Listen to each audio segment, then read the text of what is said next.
En el mundo de los cárteles de la droga, ser la esposa de un jefe de cartel está lleno de reglas peligrosas e irracionales. Una de las normas más estrictas es nunca dar la espalda a la policía y jamás hablar con la prensa. La vida de estas mujeres, marcadas por el lujo y el peligro, está regida por reglas que parecen sacadas de una película, pero que son la cruda realidad de su existencia. El mundo de las familias de los cárteles es un entramado complejo de tradición y terror. Los linajes de los capos de la droga están profundamente entrelazados con el tejido político y social de sus territorios. Desde los campos de amapola en México hasta los arbustos de coca en Colombia, estas familias han construido imperios que rivalizan con el PIB de pequeñas naciones. Pero detrás de estos imperios, siempre bajo la amenaza constante de las fuerzas del orden y facciones rivales, están las esposas de los jefes de cártel. Estas mujeres han llegado a ser la piedra angular del código no escrito de lealtad. La lealtad en este mundo no es una simple elección, sino una necesidad. Traicionar a un jefe de cartel equivale a una sentencia de muerte. Este código de lealtad ha sido observado por mujeres como María Victoria Henao, conocida como Tata Escobar, y Emma Coronel Aispuro, cuyas vidas, lejos de ser simples y felices, están entrelazadas con las operaciones de sus maridos. El surgimiento de esta regla de máxima lealtad se remonta a los primeros días de la formación de los cárteles, cuando los primeros narcotraficantes comprendieron que la confianza era un bien extremadamente escaso. Necesitaban algo más que soldados leales, requerían familias leales. Las esposas no solo debían administrar el hogar, sino también proteger los secretos y el legado de sus esposos, a menudo tomando las riendas en tiempos de crisis. Emma Coronel Aispuro, una exreina de belleza, se convirtió en una figura clave debido a su matrimonio con el Chapo Guzmán, uno de los narcotraficantes más notorios del siglo XXI. Su vida dio un giro dramático cuando asumió el rol de esposa de El Chapo, lleno de peligros y sometida a la regla de la máxima lealtad. Durante sus fugas de prisión y eventual recaptura, Emma se mantuvo como una figura firme, frecuentemente vista en la sala del tribunal durante su juicio. Su lealtad no era solo emocional, sino también operativa, ya que estuvo implicada en las actividades criminales de su esposo.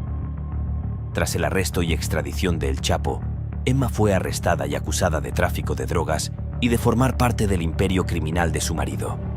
Su lealtad, que una vez fue su escudo, se convirtió en su talón de Aquiles, llevándola al encarcelamiento. El sistema legal no hace distinción entre los capos y aquellos que los ayudan, y las esposas son a menudo procesadas con el mismo rigor que sus cónyuges. De manera similar, la historia de Tata Escobar es un testimonio del poder de la lealtad en el traicionero mundo del narcotráfico. Casada con Pablo Escobar, el infame líder del cartel de Medellín, la vida de Tata fue una de extrema riqueza y escrutinio extremo. Incluso cuando el imperio de su esposo se desmoronó, Tata lo apoyó, negándose a traicionar su confianza o abandonarlo. Su lealtad se extendió más allá de la muerte de Pablo, mientras luchaba por proteger a sus hijos y preservar el legado de su padre. Las historias de estas mujeres no tratan solo de sus relaciones con sus esposos, sino también de su supervivencia en un mundo que no da tregua a la debilidad. Sus acciones, ya sean vistas como cómplices o como apoyo, demuestran hasta qué punto se observa la regla de máxima lealtad dentro de las dinastías de los cárteles. La regla de la máxima lealtad, ejemplificada por las esposas de los jefes de los cárteles, es una interacción compleja de factores psicológicos y sociales que atan a estas mujeres a sus destinos. Psicológicamente, estas mujeres a menudo desarrollan un fuerte vínculo emocional con sus maridos a pesar del peligro y la ilegalidad de sus acciones. Este vínculo se refuerza por el estilo de vida lujoso y el poder que conlleva su estatus, creando una disonancia cognitiva que borra las líneas entre el bien y el mal. El miedo a las represalias, tanto dentro del cártel como de los grupos rivales, consolida aún más su lealtad, ya que cualquier signo de debilidad o traición podría llevar a consecuencias fatales. Socialmente, las esposas de los jefes de los cárteles están atrapadas en un mundo donde los roles de género tradicionales se amplifican por la cultura machista prevalente en el mundo criminal. Su identidad y posición social están indisolublemente ligadas a sus esposos, haciendo que la lealtad no sea solo un compromiso personal, sino también una expectativa social. Las consecuencias de romper estas reglas son graves, y la traición a menudo resulta en la muerte. Sin embargo, a pesar del peligro y la incertidumbre, estas mujeres continúan apoyando a sus hombres. Su lealtad inquebrantable es un testimonio de la compleja interacción de factores psicológicos y sociales que dan forma a su realidad. Las esposas de los jefes de los cárteles son más que simples cómplices de los crímenes de sus esposos. Son sobrevivientes en un mundo donde la supervivencia requiere la máxima lealtad. No existe el contacto con las fuerzas del orden en este mundo.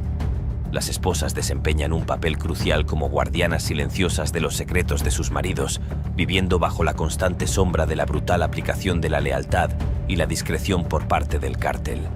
La regla de no contacto con las fuerzas del orden es la más estricta de sus normas no escritas y es una condición inquebrantable de supervivencia en la jerarquía del cártel. Sin embargo, sus vidas son una fachada que oculta las sombrías realidades de su existencia. La regla de no contacto tiene sus raíces en la paranoica necesidad del cártel de seguridad y control. Cualquier comunicación con las autoridades es vista como la máxima traición, una violación que podría desentrañar las operaciones estrechamente tejidas del imperio del cártel. Se espera que estas esposas defiendan esta regla sin lugar a dudas, y su cumplimiento es un testimonio de su compromiso con el cártel y sus familias. Echemos un vistazo a la historia de Olivia y Mía Flores, esposas de Pedro y Margarito Flores, hermanos gemelos que alcanzaron prominencia dentro de las filas del cártel de Sinaloa. Nacidos en Estados Unidos, aprovecharon su ciudadanía para construir un puente para las operaciones del cártel, contrabandeando grandes cantidades de narcóticos a través de la frontera. Su astucia empresarial era incomparable, orquestando una red tan expansiva que rivalizaba en eficiencia operativa con las principales corporaciones. A lo largo de su matrimonio, Olivia y Mía fueron arrastradas a este peligroso mundo, convirtiéndose en las confidentes de los hombres que controlaban un imperio de $2.000 millones. La regla de no contacto con las fuerzas del orden era una presencia silenciosa pero constante en sus vidas. Las esposas comprendieron que cualquier violación de esta norma cardinal podría llevar a consecuencias catastróficas. El papel de sus esposos como operativos de alto nivel significaba que cada uno de sus movimientos era examinado no solo por las fuerzas del orden, sino también por el propio cártel, que exigía una lealtad y discreción inquebrantables. Los hermanos Flores, en un giro impactante de los acontecimientos, se convirtieron en informantes del gobierno de los Estados Unidos. Los gemelos comenzaron a grabar conversaciones con el Chapo, un camino traicionero que llevó a su eventual arresto y una sentencia de 14 años por tráfico de drogas. Para Olivia y Mía, esto marcó el final de sus vidas tal como las conocían. Ahora eran objetivos marcados por el cártel, perseguidos por la traición definitiva cometida por sus esposos. Las esposas deben ocultar la fortaleza de su proyecto detrás de la ansiedad y mantener la apariencia de normalidad, sabiendo al mismo tiempo que un solo paso en falso podría llevar al desastre. El estrés de una vida así es inmenso, lo que lleva a un estado de vigilancia constante, noches de insomnio y días llenos de ansiedad. Sus seres queridos están a un paso de la muerte, lo que se convierte en su norma. El impacto se extiende a sus hijos, quienes crecen bajo la sombra del cártel, entendiendo que la supervivencia de su familia depende del silencio y el secreto. Aprenden a navegar en un mundo donde la lealtad de sus padres al cártel reemplaza cualquier otra lealtad, incluida la ley. A pesar de la caída del Chapo, el tráfico de drogas continúa, y el legado de la familia Flores sirve como advertencia sobre la naturaleza implacable de la retribución del cártel y la lucha duradera contra la industria de los narcóticos. Las cicatrices mentales de un cambio tan drástico son profundas y dejan efectos duraderos que se extienden mucho más allá del cese de las actividades delictivas de sus esposos. La norma de no contacto con las autoridades no es solo un mandato para evitar fugas de información, es una herramienta de control que encarcela las mentes de aquellos a quienes gobierna. Es una regla que garantiza que las esposas del cártel y sus familias permanezcan unidas a la organización, su lealtad impuesta por el control inquebrantable del miedo y el aislamiento social. Se esperaba que las esposas de los líderes del cártel vivieran una vida de aislamiento y secreto. Se les exigía mantener una distancia digna que encarnaba la fuerza y el silencio que las posiciones de sus esposos demandaban. Los eventos sociales, cuando ocurrían, eran mascaradas de pretensión, donde cada sonrisa ocultaba una historia y cada conversación era un campo minado de posibles fugas de información. En este entorno, la regla del aislamiento social era una necesidad para las esposas de los líderes de los cárteles. Vivían vidas paralelas, compartiendo lujos y temores similares, pero cada una confinada a su propia isla de soledad.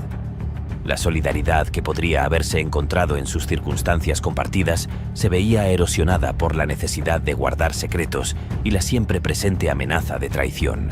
Para María Victoria Henao, la esposa del infame rey de la cocaína, las interacciones con otras familias de cárteles eran una delicada danza de diplomacia y discreción. Las reglas no escritas de enfrentamiento dictaban una falsa sensación de camaradería, pero debajo de la superficie existía un trasfondo de sospecha y rivalidad.